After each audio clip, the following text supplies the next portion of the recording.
Paul Tulip, how you doing? I'm all right, mate. How are you? Very well. Mate, welcome to, I don't want to call it a very special edition of Recruitment Journeys because that would be a very wanky way to start a podcast, but it's not a normal episode of Recruitment Journeys. But welcome to Recruitment Journeys, second time you've been on. Thanks, mate. Am I the first person you've had back?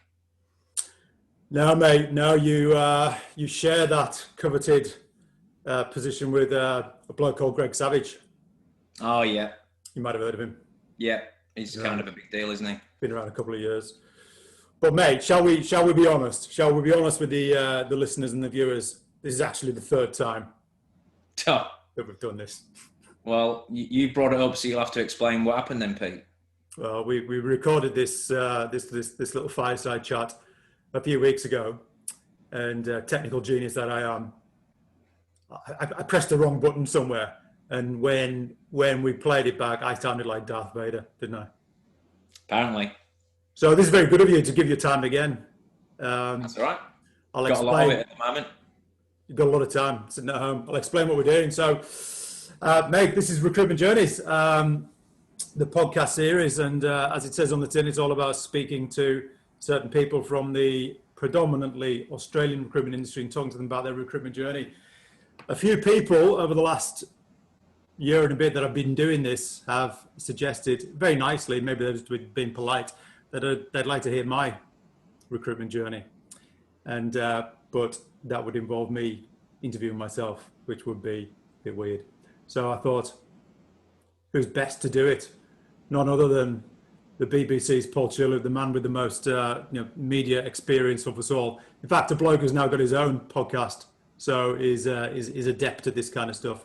And you were kind enough to say yes, mate. And here we are doing Recruitment Journeys. You're going to interview me about my recruitment journey for the second time.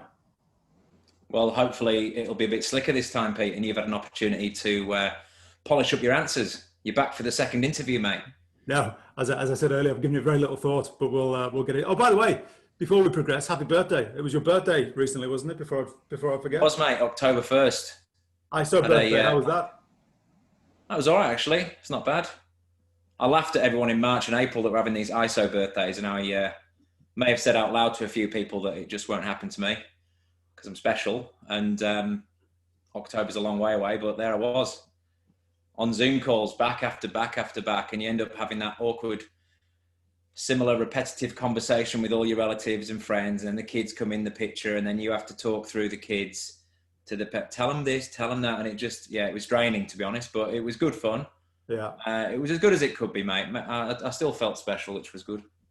Time difference is awkward as well, isn't it, at the moment? 10 hours. Talking to Yeah. England with the 10-hour time difference, that's a bit of a nuisance. But they're all up, all hours of the night at the moment, just worrying about 25,000 cases a day. So I don't think many people are getting much sleep anyway. Yeah. Versus our two. Did we get 2 cases today? Mate. Amazing, isn't it? It's like getting down to football scores now, mate. I'm trying not to get excited because we've been excited before, but it's encouraging.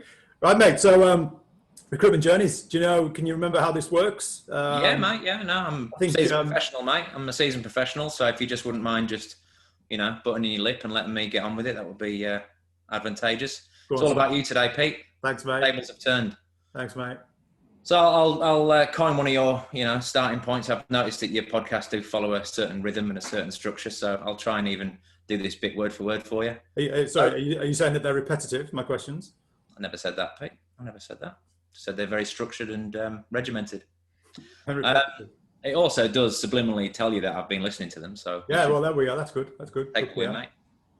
So, Pete, how and why did you get into the wonderful world of recruitment?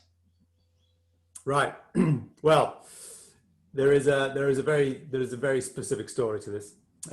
Conveniently, I was running a bar in Manchester or outside Manchester. For any fellow Poms listening, they might even be familiar with it. It was called Revolution Vodka Bar. Oh.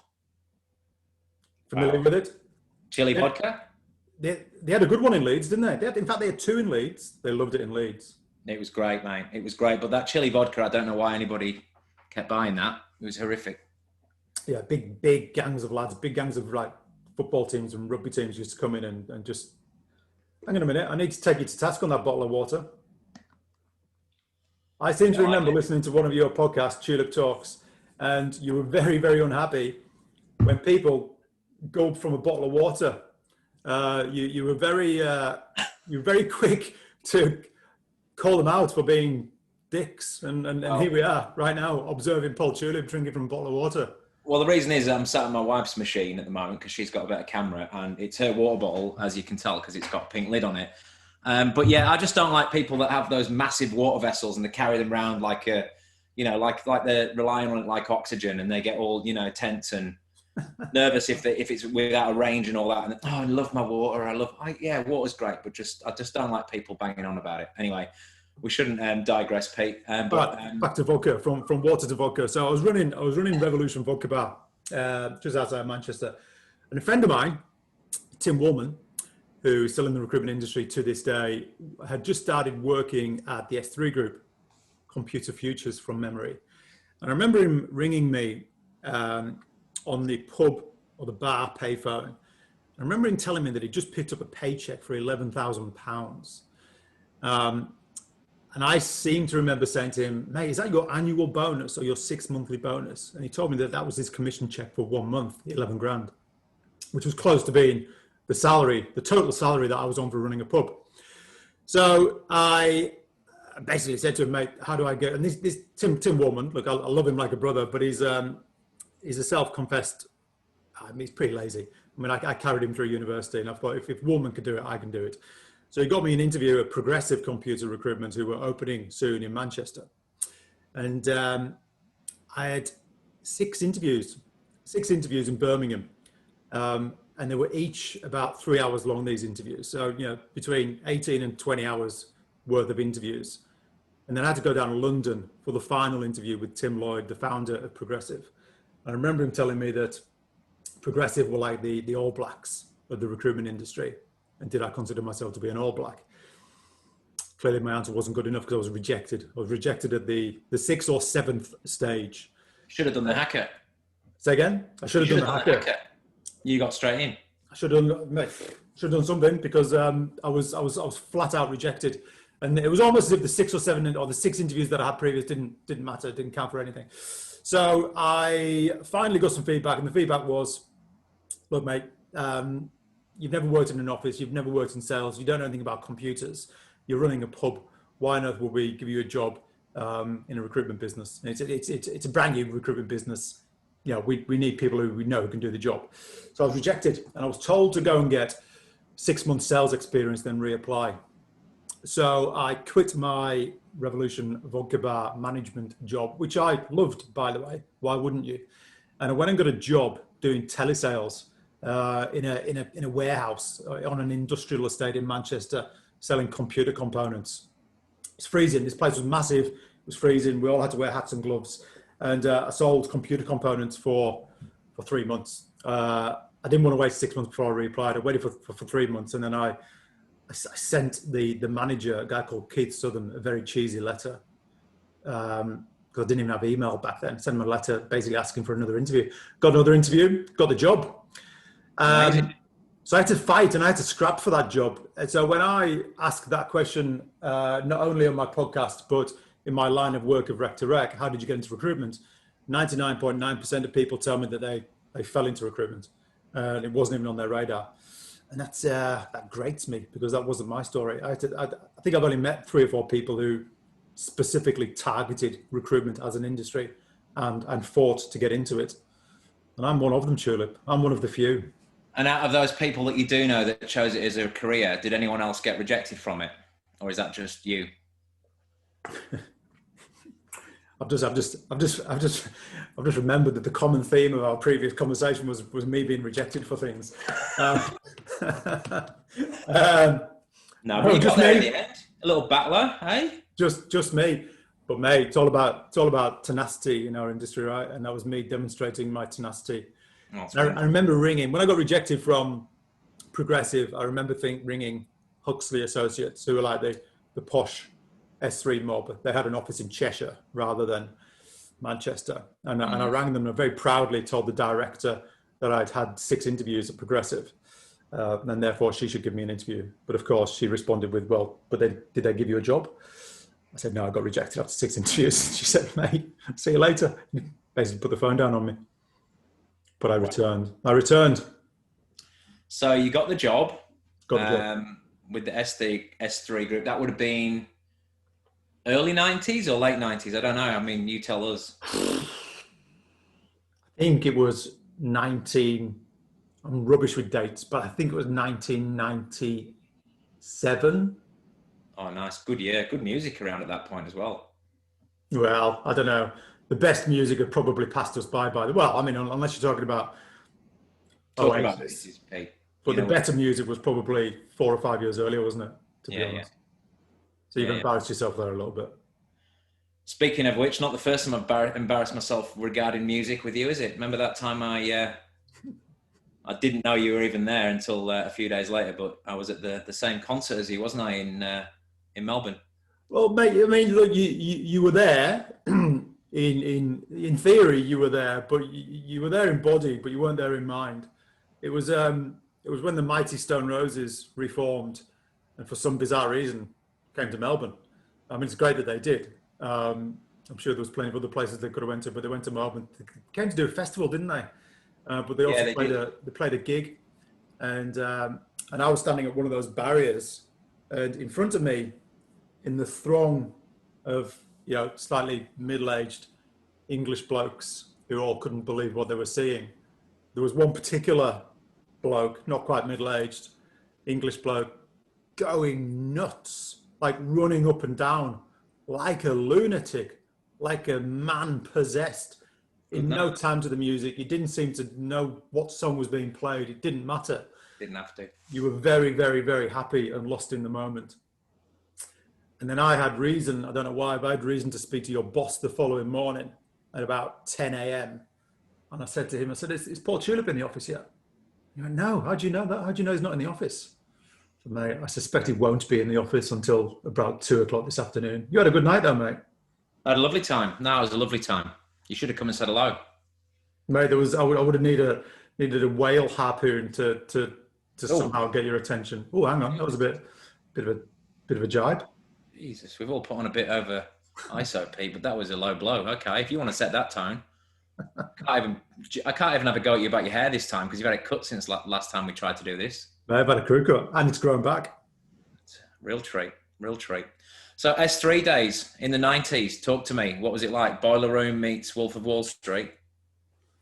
Yeah, it was. It was old school IT recruitment. On one side of the room was contract, the other side was perm. We were very much encouraged to dislike our contract colleagues. We were very much encouraged to see them as the enemy. So you can imagine that would have, I didn't really see it, but I would imagine there would have been a lot of jobs being hidden from perm or contract counterparts.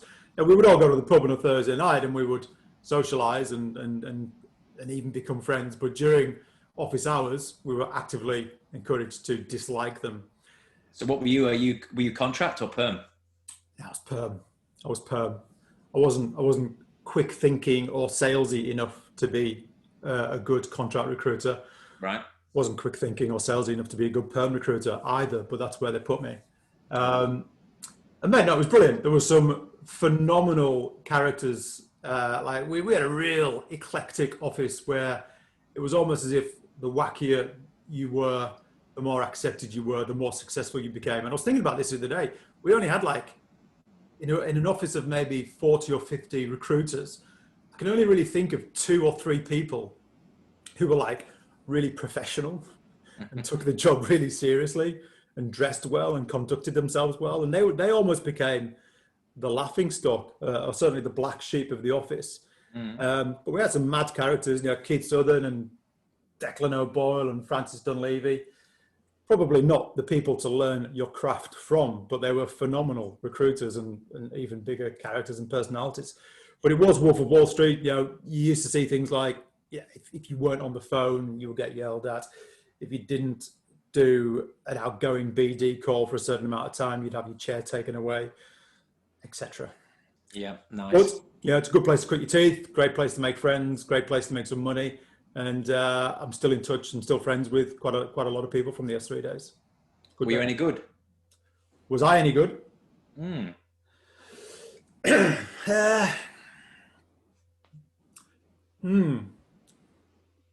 No, I don't think I was. I don't think I was. I was all right. I was all right. Okay, I certainly paid my way. I certainly had a good run, but I certainly wasn't consistent.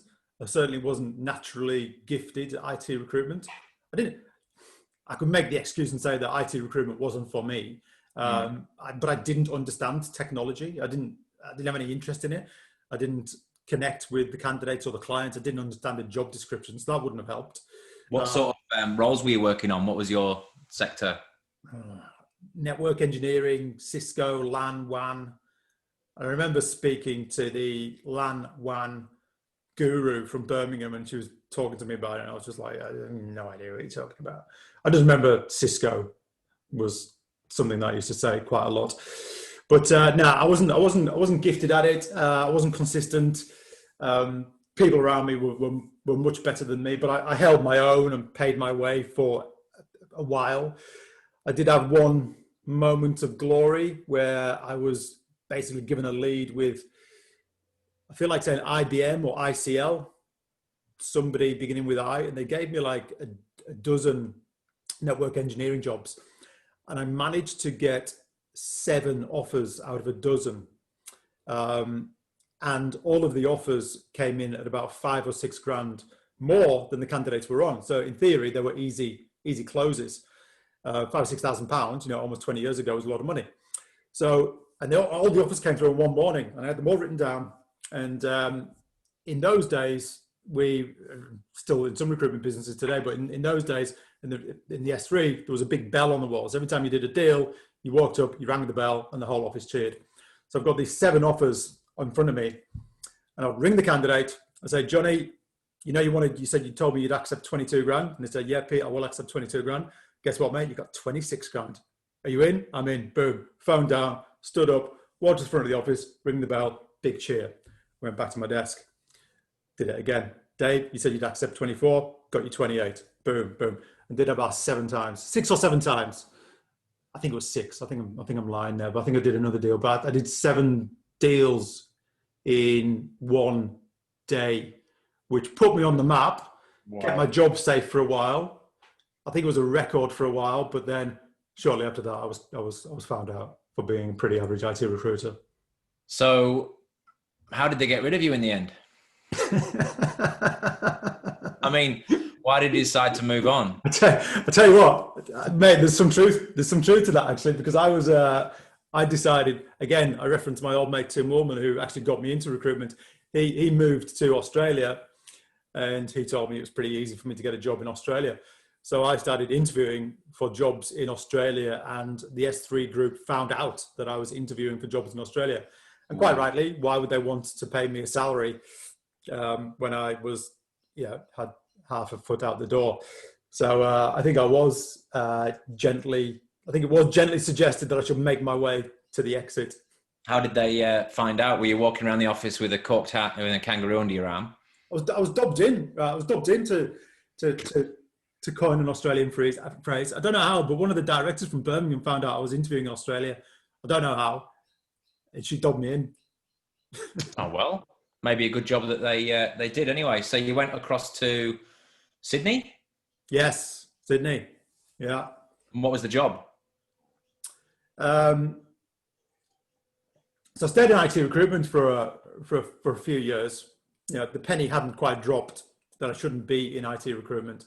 And again, I did an average job, but I went to a company called Compass HR, and I was looking for an IT recruitment job. This is after about a couple of years in Sydney, and they had a job doing IT rec to rec, and I took that job, even though I don't think I knew what rec to rec was. I don't think I'd ever used a rec to rec at that point, but it just clicked. It made so much sense to me. I had an interest in the product because I was the product. I had an ability to spot a good recruiter from a bad recruiter because I had been one of the aforementioned. And I just found it a lot easier to have conversations with candidates and clients. And that was, I mean, I don't know, Mint's been going now for 16, 17 years. And I probably did, I don't know, it's 17 or 18 years ago. And yeah, found my niche, mate, found my niche. And I do believe in recruitment. You can only really be successful in recruitment once you find your niche and once you find a space that you're comfortable in, that clicks. And rhetoric is what clicks for me, rightly or wrongly. I suppose every now and again you have these brainwaves that you're going to try other businesses on the side, don't you? Isn't that quite poignant with your LinkedIn post yesterday about, trying other things and, Mate, I do. Oh, without a doubt. I mean, yeah, touching on that, obviously I'm self-employed. I don't need to be anywhere, 9 or 10 hours a day. We can do our job remotely, and it's I am constantly thinking about what job can I do alongside Mint Recruitment that doesn't affect Mint Recruitment. So I can basically kill two birds with one stone, have my cake and eat it, have another stream of income. So yeah, I'm always thinking about that.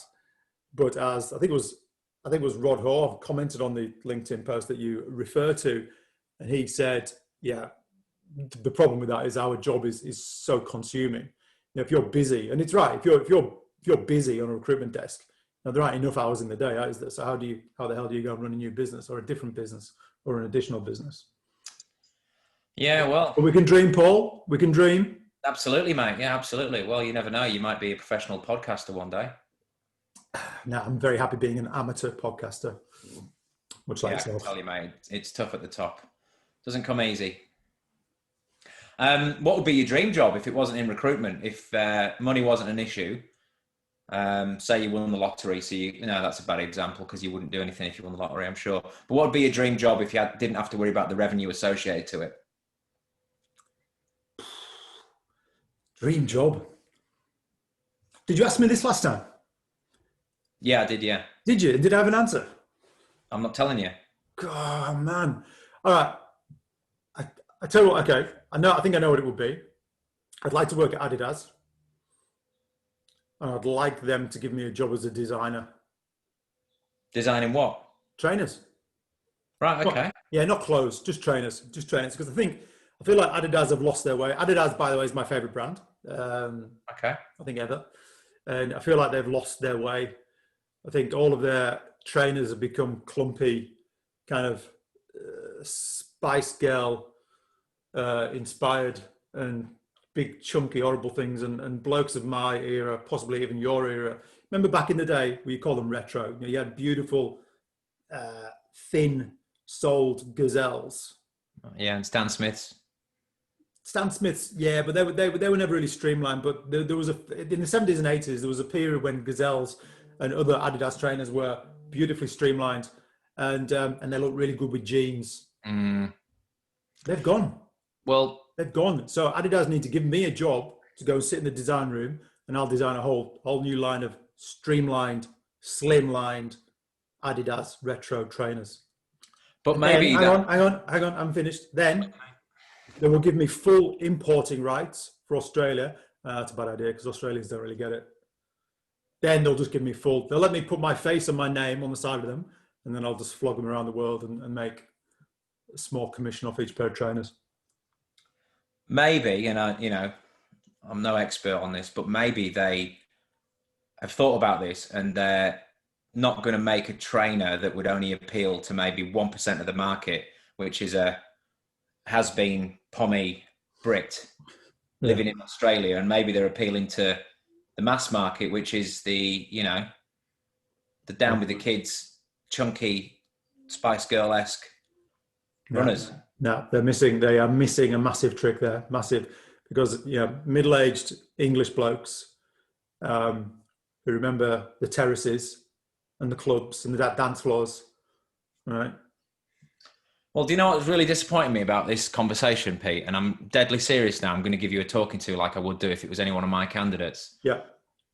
You're very, very lucky that you've actually recognised and understood and articulated what your dream job would be. And a lot of people don't know what it would be. And you're also very lucky that your dream job is an actual job. It's not like you're a lollipop tester. you actually could go and do that. But it's really disappointing, Pete, that you've not taken the time in this past 6 months period to write yourself a nice letter or an email to the people at Adidas who are based in Melbourne. They've got an office here, just to pitch that in. What have you got to lose? Why wouldn't you just do that? So I'd love to have a conversation with you. It'll cost you nothing but a bit of time. I just got some ideas for you. And if they say no, then at least you can go, do you know what? I gave it a go. You're one of those people. Pete, is there an Adidas place in Melbourne? They've got head office here. Yeah, they used to be in Mulgrave, but now I think they've just moved around the corner. They're in, where are Adidas now? I think they're in Noble Park. But yeah, absolutely. Who knew? Yeah. Yeah. Well, mate. But the thing is, I've left it too late. I could have done it over the last 6 months while the market's been quiet. But the market's turning, Paul. The market's turning. In recruitment land. Yeah, recruitment land. So I won't have time. Yeah. I won't have time to design Pete Watson retro Adidas trainers. Oh well. And take it all past gone. Well, I'd like to think in the next couple of weeks, Pete, you'll at least do something about chasing your dream, all right? Maybe even just send me a drawing of what you think the ideal pair of wheels should look like. I'll put it on LinkedIn. So, all right, you did this rec to rec job in Sydney. Then did you stay in Australia forever? I can't remember now. Did you go back to the UK? Went back to the UK. Ah, yeah. And I'll tell you why. Why I went back to the UK. Because I didn't like Australia. Really? Yeah, it's too hot. It was too hot. And I couldn't wait to get back to the rain of Manchester. That's kind of true, unfortunately. I remember getting back and I remember my dad saying, "Did you love Australia?" I went, "Nah, Australia's not for me. It's a cool place, but it's not for me."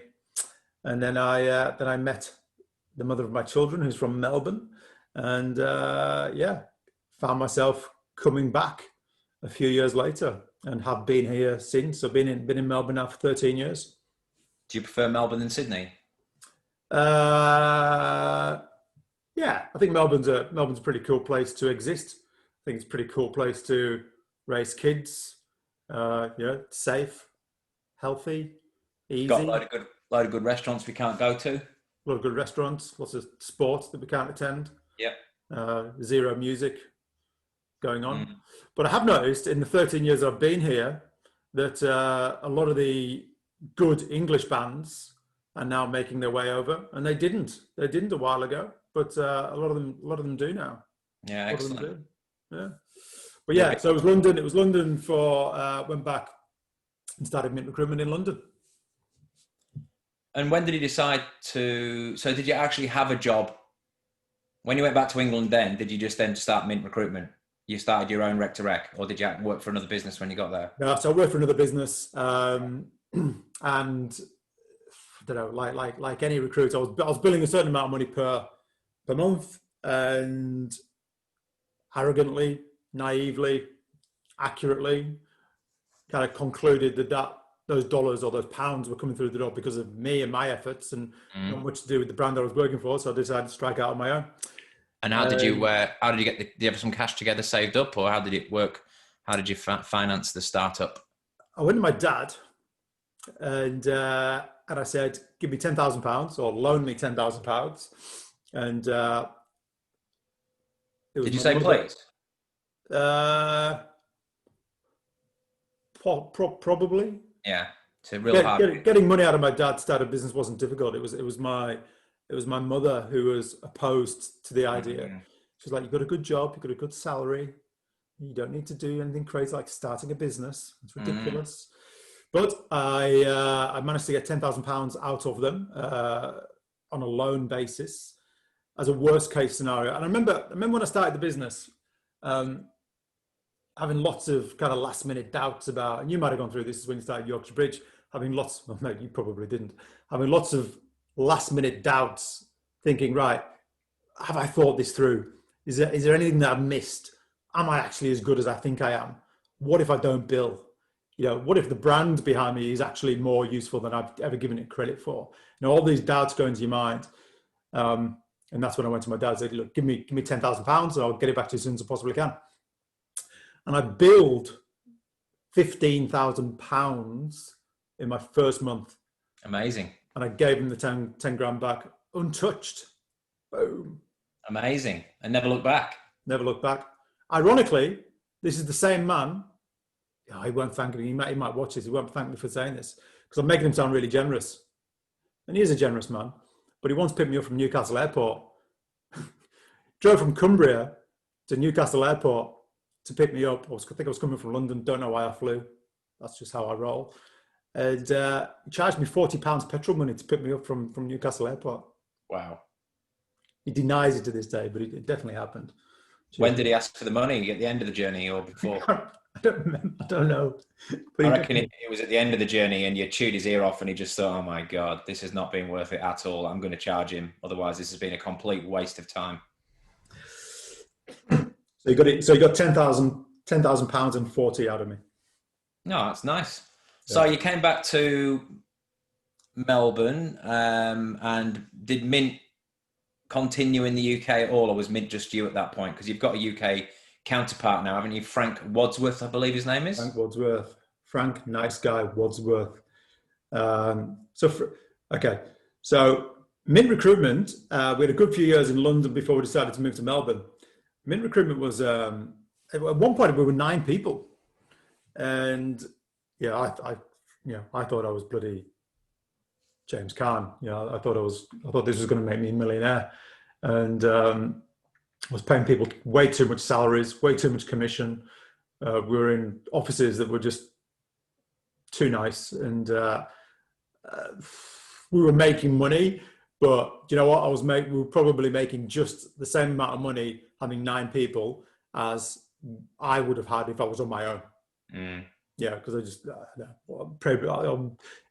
I was learning some pretty harsh early business lessons. And I also gave 3 or 4 of them Vespas. They all had black Vespas. I'll give you a target, a Vespa target. You bill a certain amount, I'll give you a Vespa. It was ridiculous. Anyway, so... You got me? Because I've got a black Vespa, by the way. Or is that a real story? Sorry, say that again? Are you having a subliminal pop at me there because I own a black Vespa? Or... No, I didn't know that you owned a black Vespa. So I've just volunteered that for no reason. Have you got a black Vespa? Have you got like the lowest model which goes no faster than 30 miles an hour? No, it's a good one. Got an LX 150, goes about 105 k's an hour. I got it when I separated from my first wife that I came over to Australia with. Yeah.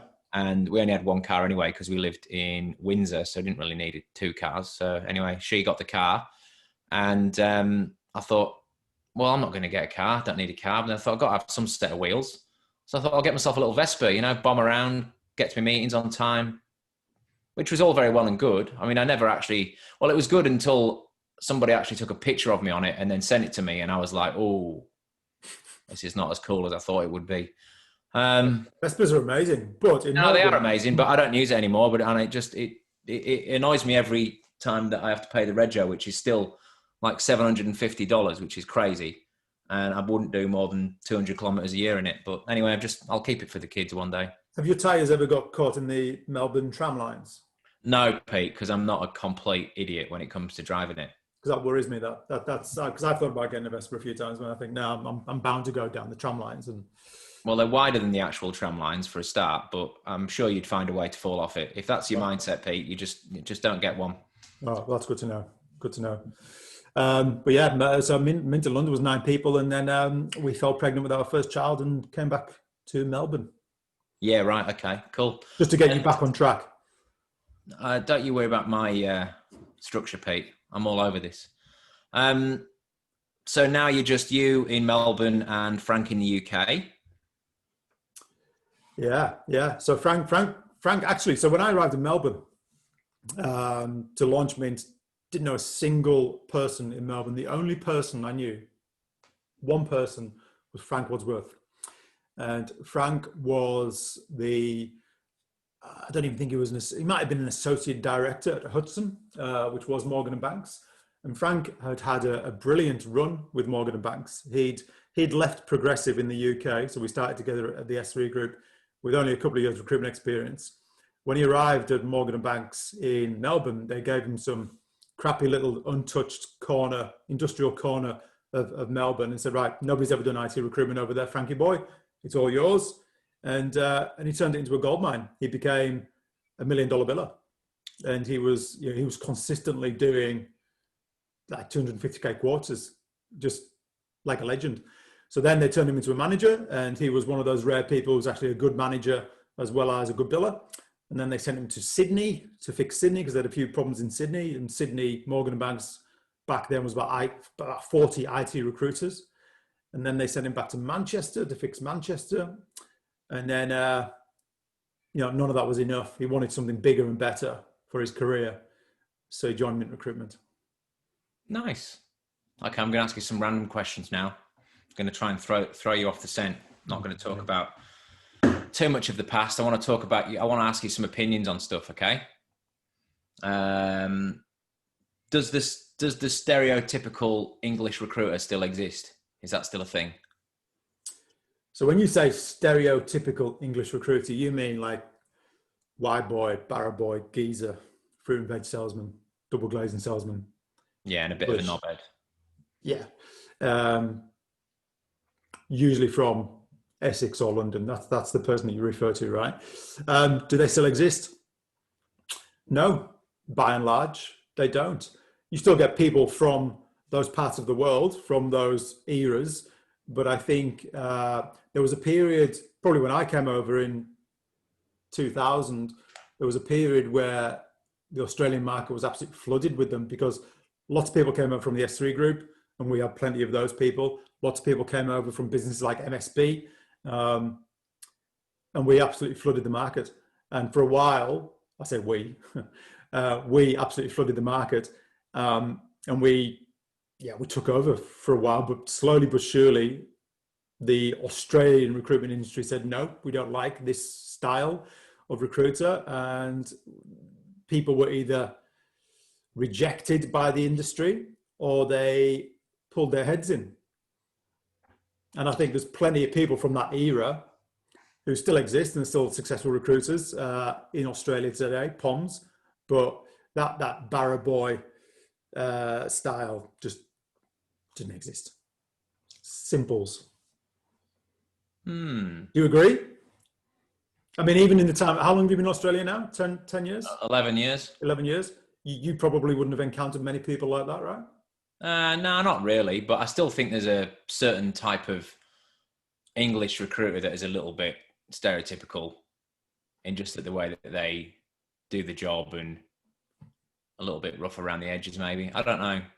I do find that the English work ethic, got to be careful how I say this. I think a lot of people that have been with certain companies in the UK and had their training in UK businesses seem to be a lot more successful over here because they probably aren't afraid to smash the phone a bit more, like more cold calling experience, more pressure on getting your send out per day because you've been in an environment where, like you say, you couldn't sit down until you actually got an interview arranged. So I don't know many Australian companies, I've never heard of any that have ever had that type of environment where it was really old school, sort of boiler room, Wolf of Wall Street. So I think that there's, maybe in general, maybe not as many of those organizations here, and therefore not as many Australian people would have come up through recruitment that way. Well, it's interesting because, one business that, you could suggest historically has had a culture like that is the S3 group. And it's worked for them amazingly well over the years. And only last week or the week before, 2 or 3 weeks ago, they pulled out of Australia. They've totally closed operations in Australia. So that might answer your question. That might tell you that style of recruitment just doesn't work in Australia. Now, I've worked with some awesome recruiters from all different backgrounds and countries, and I think it's just really by case, isn't it? It's down to the individual, their work ethic, how much they want to be there. Doesn't really matter. I think now if you're from anywhere in particular, I think it's all about the environment that you work in as well. Because some people are a great recruiter, but they don't excel in a certain business, but they can go to another business and flourish depending on how they're set up and what the environment's like. But you'll be, look at me telling you how your job works, Pete. You'd be good at that, wouldn't you? When you interview people, would you instantly think, oh, these are a brilliant candidate for that business, but they wouldn't work there? That'd be like shelling peas for you, wouldn't it? That's what my job is, isn't it? Really, it's my job is to find recruitment talent, and then with my superior market knowledge, work out where to very quickly put them. I mean, occasionally you get a candidate and you just go, right, there's only one place where you should go, and you put them there, and it works, and it clicks, and they start there. That happens every now and then, not very often. How many places? Because I placed you, didn't I, Paul? How many places did I have you interviewing at before you joined Ethos? It was only about 3, wasn't it? Yeah, I think I spoke to 3. I was over in the UK at the time, so yeah, I spoke to 3. And Ethos stood out like a sore thumb. Just knew as soon as I spoke to them that it was the right place for me. Yeah. Never regretted that decision. No, it was great. I think, it leads me on to my next question, Pete, which, answer however you want, but what would be your sort of most successful placement in your time of being a rec direct? If there was one person that you would be really proud of saying that you changed their life, who would it be? Oh, mate, I can't answer that. That's like asking me which of my kids is my favorite kid. Everyone's got a favorite kid. Yeah, I do. No, I don't. You definitely got a favorite dog. Appreciate you, mate. I did. It was a very, very long time ago, but wow, yeah, it was a very soft landing as well. You kindly picked me up from the airport. I remember that. That's just going the extra mile, isn't it? Yeah, well, only because you represented a sizable fee. Yeah. And I just wanted to make sure that you actually were who you claimed you were, and you turned up. Yeah, true. And I seem to remember I gave you a spider handheld spider hoover. Remember that? Yeah, because that was the thing I was most fearful of about moving to Australia, was that getting eaten by a spider. Did you ever use it? Do you know what? I've only seen about 2 huntsmen inside a house in my whole time of being here. So no, I've not. I think I lost it in the first marriage. I think I probably negotiated that she could have the spider catcher and I can have the big TV. Yeah. Okay. Reasonable. So mate, you can't ask me that. You can't ask me my best placement. But what I will say is, it's lovely when you see people that you've placed just climb the ladder and end up running businesses and staying there for. I have candidates who've been in jobs for better part of a decade who are now running the business, and they started at normal consultant level. So they're nice. I won't name names, but it's nice when that happens. So you do think, yeah, I haven't changed that life, but I was involved in putting them on a path to having a wonderful career. That's nice. But that applies to all recruiters, right? Absolutely. Are there still options to bring out people from the UK now, or is it just an absolute non-starter with the pandemic? It's an absolute non-starter. I mean, was there any in the pipeline for you? Yeah, loads. I had about half a dozen people, all active when the pandemic hit, and some of them just didn't get it. But I don't know. The UK market has fed the Australian recruitment industry for so many years, and I don't know when that will return, because not only is it the borders reopening, but it's also appetite to bring UK recruiters over.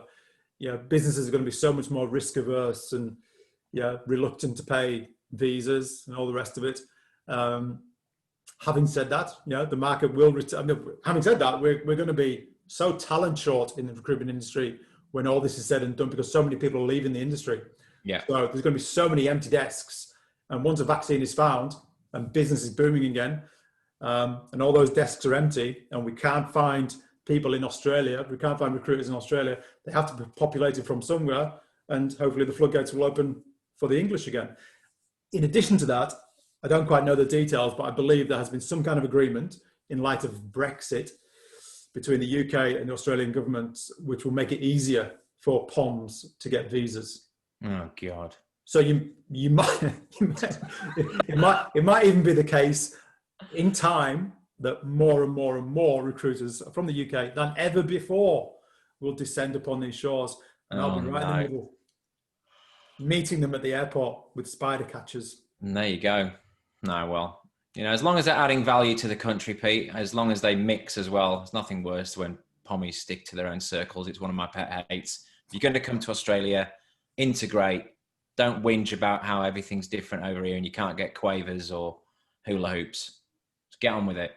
It's a great place to live. Lots of opportunity, lots of side hustle opportunities, Pete. Again, mate, I've got to call you out. I've got to call you out because I do listen occasionally to your podcast, Tulip Talks. And in one of those podcasts, you and your better half, Leah, and you were on occasion in that discussion reasonably not negative about Australia, but very quick to say that ultimately England is better. No, I definitely didn't say that. I actually think that's a lie.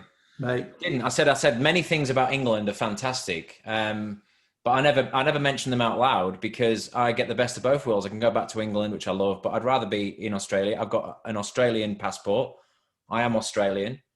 I'm going to support. Sorry, hang on. You are Australian. Well, I've got an Australian. I'm an Australian citizen, aren't I? Doesn't make you Australian, though, does it? Well, not when it comes to cricket and sport. No, I always say England, but my kids will have the opportunity, if they're not good enough to play cricket for England, they can play for Australia. Probably captain Australia.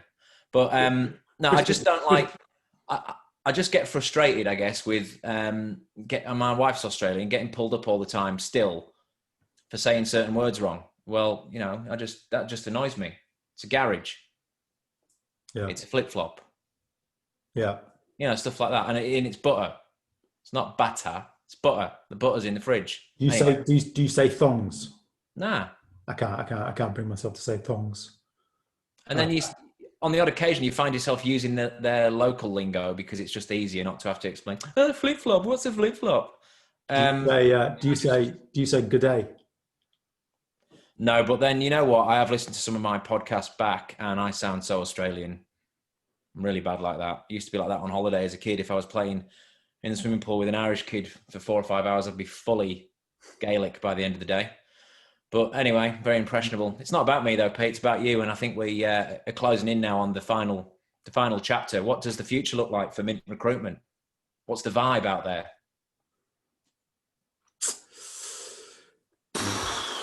I used to believe that and have the desire to grow Mint Recruitment, and I've approached a few experienced and seasoned recruiters over the years, probably including you, no doubt. I'm assuming. Did I say, Paul, you ever fancy doing rhetoric? I'm sure I did. Probably, but a lot of the time when you speak, I switch off. I didn't even know where that's fair. That's fair enough. But for quite a few years, I would approach really experienced recruiters and say, do you want to do rhetoric? Because I looked at the other rhetorics around the country and indeed the UK, and they would typically hire rookies to do rhetoric. And I couldn't understand how a rookie could give career advice and consult with an experienced recruiter. So it was an avenue that I refused to go down, and I determined that I could only ever hire experienced recruiters. But then think about it. Why would an experienced recruiter with a network and credibility in a certain market abandon all of that to go and do rhetoric? It simply doesn't happen. So I've come to terms with the fact that Mint Recruitment will most likely remain just me, and that's okay. That's fine. I'm cool with that. So what does the future look like? The future looks like this, me doing rec to rec. Hopefully not into my mid-50s, but I've certainly got a little bit more gas in the tank. And of course, I'll keep exploring side hustles. I might try and get some kind of part-time contract with Adidas to produce a slimline version of the Gazelle that they seem incapable of doing. And that's about it, mate. What can a man handle? What's the vibe like now with the market? Like, 2 cases today. Are people up and about now? Recruitment's going to be back. Everyone's going to be dealing in deals and ringing the bell. It's a shame that the bell ringing is gone, isn't it? I reckon there would be no recruitment businesses in Australia that has a bell on the wall when the deal is done, and that's a shame. Is that a shame? Yeah. Well, I always broke the bell from overuse when I was in that sort of environment anyway, Pete. Did you have a bell in England? No, we didn't have a bell, but we had a deals board. You had to go up and write up your deal on the board, and everyone would just give you a cheer and stuff. And yeah, it was pretty cheesy, but it was good. Bet you loved it. Yeah, I loved it. Yeah, I was up there all the time. I wore the carpet out. What's the market like? I mean, we are 6 or 7 months now into COVID, and I did a survey a couple of weeks ago, which I put on LinkedIn, and most recruitment leaders believe we are past the worst. Most recruitment leaders believe 2021 is just going to be a year of steady growth. Very few recruitment leaders are worried. Everybody's kind of cautiously optimistic, and that's all we can ask for. And most recruitment businesses are hiring. It's as simple as that. Stuff. So I don't know. Fingers crossed. Touch wood. I think as long as we can get through Christmas and get closer to that elusive vaccine being discovered by some professor somewhere, then who knows, mate? We'll be all right. We've survived. Excellent. Well, thanks for your time, Pete. I really do appreciate it. I know the listeners of your podcast would have been itching for this episode over the last few months, just thinking, when are we going to hear Pete's story? How did he get into it? You know, was he any good? How was the S3 group in the early 90s? Why did he move to Australia? Why did he set up Mint Recruitment? You know, all these things that I just feel like we've ticked the boxes today. We've covered it, haven't we? For the good of your listeners, I mean, they'll sleep tonight. The reality is I ran out of guests. There's nobody else to talk to. Yeah, and you pumped my tires up by saying, "Hey, Paul, your new podcasts are amazing. You're such a natural. Any chance you can interview me?" And I, stop it. Yes, I will immediately. I'll stop everything. I'll clear the diary twice. Mate, thank you. Good stuff, mate. Thanks for having me on. And likewise. Thanks for helping me out, mate. Thanks for the shameless plug of Tulip Talks as well. It didn't go unnoticed. So you've basically done it right, almost as the final word. Just well, so if people want to find Tulip Talks on Spotify and other available mediums, then I'm sure they'll find it, Pete. It's not for me to start plugging it. I mean, I don't want to tip over the 1,000 listeners per week, but we're getting close. Maybe a few more would be advantageous. Thank you, Tulip. Cheers, mate. Take care. Okay, mate. Bye-bye.